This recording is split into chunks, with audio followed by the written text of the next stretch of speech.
Hello and welcome back to my channel. My name is Sean, sometimes known as the Beast, amongst other names, and I was on social, possibly Reddit or something like that, and someone had commented in a metal forum how long it took them to sort of appreciate an album, devour an album, decide yay or nay whether they liked it or not. One of the replies was, a lad said, "Oh, I know within one spin if I'm going to listen to the album again or don't need to hear it again, chuck it out my collection, or in fact not even purchase it in the first place, put it into the collection." And it got me thinking. Now obviously this is all subjective. Possibly if you're listening to a band that you're a fan of anyway, you're more likely to, you know what to expect type thing. Whereas if it's something new, can you fully appreciate it in one listen? Personally, I don't think you can. But what I thought I'd do, the 4 albums I want to show, I've only owned them for less than a week. They've all been spun, a couple of them more than others. So I wanted to give like a first impressions, and 2 of them I sort of knew what to expect. So I was pretty sure I'd be a fan of them. One of them I own everything else that the band's done, but the band are very diverse in what they release.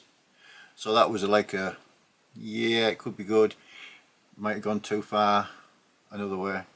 And then the last one I want to show is a band I'd seen a couple of people mention it on social media and thought, yeah, it's worth a punt.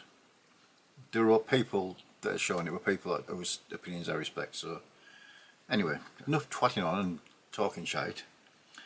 We'll get into it and see where we go. So first up is the band Caral Savage and their album Into the Abysmal Void. Oh, these are all 2024 releases, by the way. This is their 5th full length on Moribund Records. This is death metal from Sweden. Now, Caral Savage, I own their other albums as well. This is very much HM2 driven. I was going to say simplistic, but that's a bit disrespectful. You know what to expect from Caral Savage. It's the production on it highlights the Swedish Buzzsaw HM2 pedal. It's absolutely dripping in HM2. So if you like HM2 music, then you know you can't go far wrong with anything Caral Savage has released. The vocals are quite gruff, as you'd expect for doing death metal, but they are definitely understandable. You know, it's not like Cookie Monster type where you can't understand a word they say. But this is another solid release. The bass and the drumming on this it sort of sets a nice platform for everything else to be carried along by, to weave around. I believe that they've got another album coming out in a matter of weeks. So to release 2 full lengths in one year is quite impressive. And it's like almost like what some of the solo black metal lads and lassies do all the time. So yeah, I've probably spanned this maybe 7 or 8 times since it came. Now this actually only came, I'm filming this on the Thursday. I believe this came in Wednesday morning.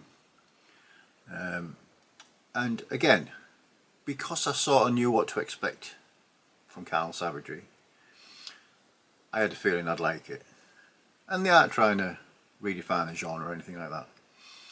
This is a really solid release, and if you're a fan of HM2 soaked death metal, then you won't go far wrong. This is Caral Savage and Into the Abysmal Void. Next up is another band that I sort of knew what to expect. I own everything that they've done. They're one of my favourite live bands as well. This is Undeath. This is their latest release, which is their third full length, called More Insane. Again, it's 2024 release, as I said. This is out on Prosthetic Records, and this is death metal from a gentleman from Rochester in New York. Now, having seen these guys a couple of times live, I think that gives more of a inclination of where they're going to be recording, recorded releases, sorry. This is just, it's Undeath doing what they do. It's no nonsense death metal. It's full of riffs. It's got quite like a groove feel to it. The inner sheet has got the world's hardest to read lyrics ever. The artwork's pretty cool, but the lyrics are nigh on impossible to see. A major no-no for me, but it was the only version I could get hold of, was horrendous foreskin pink colour monstrosity. However, the inner label is quite cool. Apologies for the reflection there. But yeah, this is, again, it's just similar to Caral Savage. You know what to expect with them. They're not trying to change the formula that's been successful for them. The guitar tone on this is quite, what's the word? It's not HM2, but there's a richness to it that it carries the tune really, really well. The drumming on this is, the drumming on pretty much everything out there that I own is absolutely spot on, and seeing him play live, just it's a sight to behold. It's absolutely superb. But yeah, it's another really good release. I don't think it'll make it into my end of year list because there's a lot of more diverse albums that'll be up there. But this is Undeath doing what they do as well as anybody else currently out of the modern death metal bands. So again, this is More Insane, their third full length on Prosthetic Records. Now the next band is a band I know well and a band I really enjoy, but it's not a band you can, as with those two, they stay in their lane type thing, you know what to expect from them. This next band, they seem to change and diversify with every record that they release. This is, of course, the incredible Blood Incantation. This is their latest release, Absolute Elsewhere. It's their third full length. This is out on Century Media. This is death metal from the US, however this has progressive passages in it, this has sci-fi sort of soundtrack passages in it, there's acoustic passages, there's spoken word, there's sound bites. It's, out of the ones that I'm going to show today, this is the one that's been spanned the most, and this will most definitely end up in my album to the year list because it is so diverse and so every time you listen to it, or every time I listen to it, and it must have been spanned 10 or 11 times already, there's something else that comes through the mix and oh, I missed that first time. You know, it's one of those albums that I don't think this is an album you can listen to once and say, oh, it's amazing. Because if that's what you do, and I suppose I'm sort of calling myself out here, then you're missing out on a lot of the intricacies and sort of like the little subtleties that are throughout it. Inside we get a sheet with the gentleman on that side, some live shots and the lyrics of the gents on that side. We get a poster, which I have to say, if I can get it open without tearing it, It is, yeah, it's a poster. However, I was hoping it was going to be the artwork, because the artwork is absolutely phenomenal. I did actually, right, Stephen R. Dodd did the artwork for this, and again, with it being a gatefold, you're getting twice as much bang for your buck. I'm not normally a fan of gatefold just for the sake of it being a gatefold when it's only a single album. However, when the artwork's that impressive, then you know you can forgive them. Black wax with custom inner labels. When you look at the track listing on the back of it, it only actually says one track per side. Listening to it digitally, it's sort of broken down into 4 acts on each side, as it were. But this for me it's one of the strongest releases of the year. I know the last album got a little, well, the EP got a little bit of, it's not for me type thing, it's not death metal, it's too out there and soundscapey and stuff. I thought it was phenomenal. And this again is, the heavy parts on this are ridiculously heavy. But because it's interspersed with cosmic sounding vibes and jazz influences and wherever else they decided to get their the material from, it sort of emphasises it that when they go heavy, they are seriously heavy. Brilliant, absolutely first class release. Brilliant album. So this is Blood Incantation, Absolute Elsewhere, their 3rd full length. The last one for this little video is a band, as I said earlier, I saw a few people showing it on social media, excuse me, and a lot of the blurb surrounding it was like, oh yeah, this is superb, this is fantastic, it's amazing. I went into it quite open-minded, as you would expect if you're blind by and just on hearing somebody else's thoughts. So I'm going to try and pronounce the band name and the album title without butchering it. I can't promise that won't do, but this is Cannon Fiber and their album Die A Catastrophe. This is again is a 2024 release. Apologies for absolutely slaughtering the title and the band name. This is the 2nd full length by these gentlemen on Century Media Records. This is blackened death metal from Germany.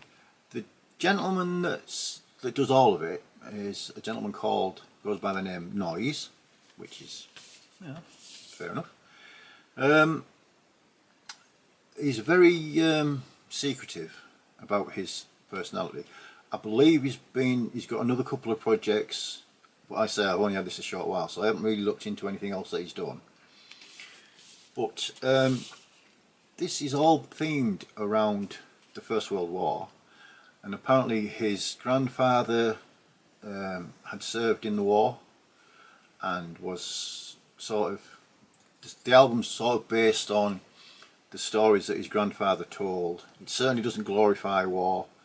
It's more of this is what it was like to actually be there and to experience all the atrocities and to feel the pain and anguish of loss and such like. Now this is sung in German, which, although it doesn't detract from the enjoyment of the album, I believe that the stories that are being told would be more beneficial if I could speak German and sort of understand what the stories, although the general consensus is World War I type thing. I just think the stories would be, if you could actually listen to the story. We get lyric sheet, again, both sides. This is another proper coloured record with the custom centre circles. Yeah, this is absolutely superb. It's ferocious. It's I would say the reason it's being classed as blackened death metal is because the vocals are more towards the blackened end of the vocal register than, you know, what you'd expect from a death metal band. The death metal side of it is the music. The music is absolutely superb. It's just got riffs for days. There's sort of, throughout the whole album, obviously akin to the subject matter, there's a feeling of anguish and torment and upset. You know, it's not, it's certainly not, oh, this is great, we went to war and this is what countries should do. This is, I'm assuming the stories and because he sings in German, it sounds even angrier than if it was sang in English, if that makes sense. I sort of, maybe sounds a little bit disrespectful, it's certainly not meant to be. But this is absolutely a phenomenal release. And again, if this doesn't make it into my album of the year list, I'll be really surprised. And this is only after maybe 5 or 6 spins, something like that. I always judge a record on, if I keep going back to it and I keep going back to it, and then I instantly think, right, I need to buy everything else. I haven't yet, but I need to buy everything else that is released. Then I think they're doing something right. So this is Kanonenfieber and Die A Catastrophe in a German accent from a sheepshagger that lives in the northeast of England. So that's it for the records I wanted to show. I'd be interested to know what other people think of how long it takes them to decide yay or nay with a record, with a release, etc. I know some people dissect it and go into a lot more detail than I ever do with an album, to be fair. You know, the people know all the time frequencies and changes and how many times he hits the hi-hat and stuff like that. I don't go that far into music, to be fair. If something grabs me and it interests me and I want to listen to it again and again and again, I'm sorted. Simple type of outlook, but that's how I feel about my music. Like I've said countless times, regardless of genre, regardless of style or connected controversies with bands from the past and such like, it doesn't bother me. If the band are releasing music I enjoy, I'm there. I'm in for the ride. So I've finally passed the 400 subscriber mark, which is absolutely, for me, I'm blown away by it. So thank you to every single person that subscribed, that comments, that gives a thumbs up. Obviously I'd appreciate more thumbs up, more comments, because the best part of this whole YouTube experience for me has been A, sharing music I hope other people find interesting. B is discovering music that I wouldn't have done without the VC. And C, and probably most importantly, is the interaction from the people that watch these videos and their thoughts on the records I've shown, the CDs I've shown, their thoughts on the topics that have maybe been raised inadvertently between when I release any type of a video. So pop down in the comments if you know any of these, or if you want to know more about any of these with my limited listening knowledge so far. I might do a follow-up video maybe a couple of weeks time to see if I still feel the same or if anything changes. To be honest, I don't think anything's going to change. They're all 4 solid releases with 2 potential album of the year top 20 contenders. Thanks for watching if you've stuck out this long. Very much appreciated as always.